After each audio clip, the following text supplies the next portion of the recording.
Avant de pouvoir traiter l'humidité correctement, il est indispensable d'en connaître la cause, et donc de faire un diagnostic précis. Nous allons vous présenter brièvement les 12 causes d'humidité que l'on peut retrouver dans une habitation.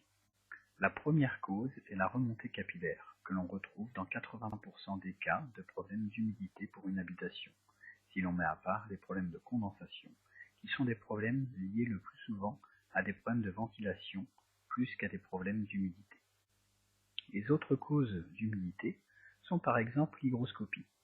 Chaque cloison et crépi contiennent, après l'assèchement du mur, une certaine quantité résiduelle de sel hygroscopique, qui capte l'humidité, propre à la structure des murs, mais aussi des sels étrangers au mur, par exemple les sels provenant du sol.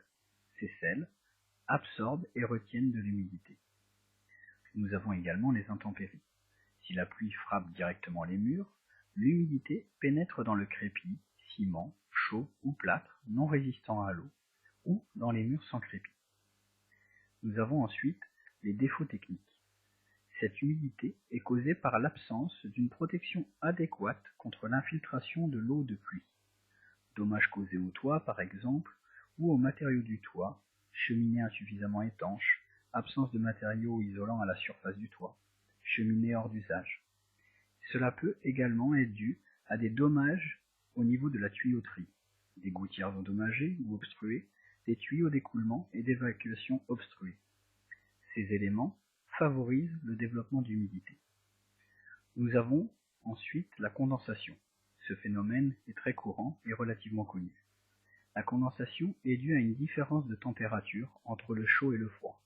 L'humidité va généralement s'accumuler au niveau des angles et donc avoir un développement d'humidité et de moisissure à ces endroits-là.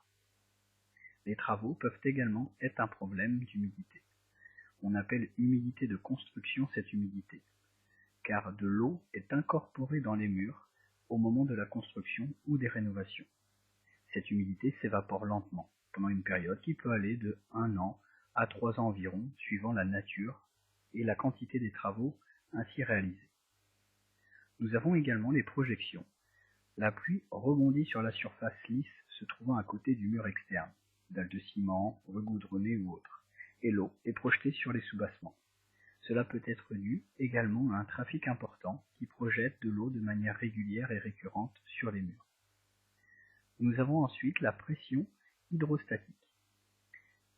L'eau qui provient d'une pente ou un niveau d'eau temporairement élevé par rapport au sol peuvent exercer une pression sur les murs et même les pénétrer.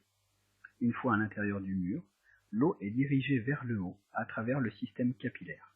C'est ce qu'on appelle la pression hydrostatique. Nous avons les causes chimiques qui peuvent être également source d'humidité. Les différents matériaux de construction ont des qualités et caractéristiques chimiques diverses. Par exemple, on peut avoir de vieux murs peu acides et des crépis de ciment fortement alcalins, différentes valeurs du pH.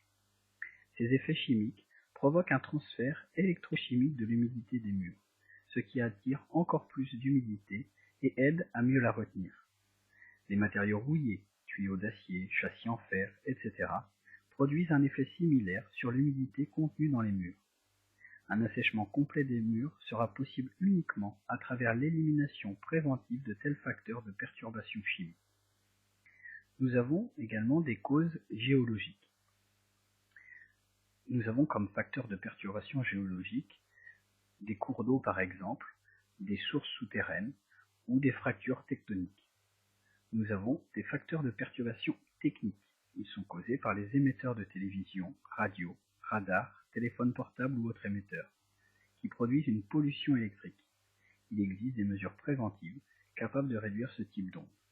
Les conducteurs électriques ou métalliques non isolés, tels des tubes, ou les supports des paratonnerres non isolés. Ces facteurs ont tendance à retenir et favoriser l'humidité dans votre maison. Nous avons ensuite les pénétrations latérales.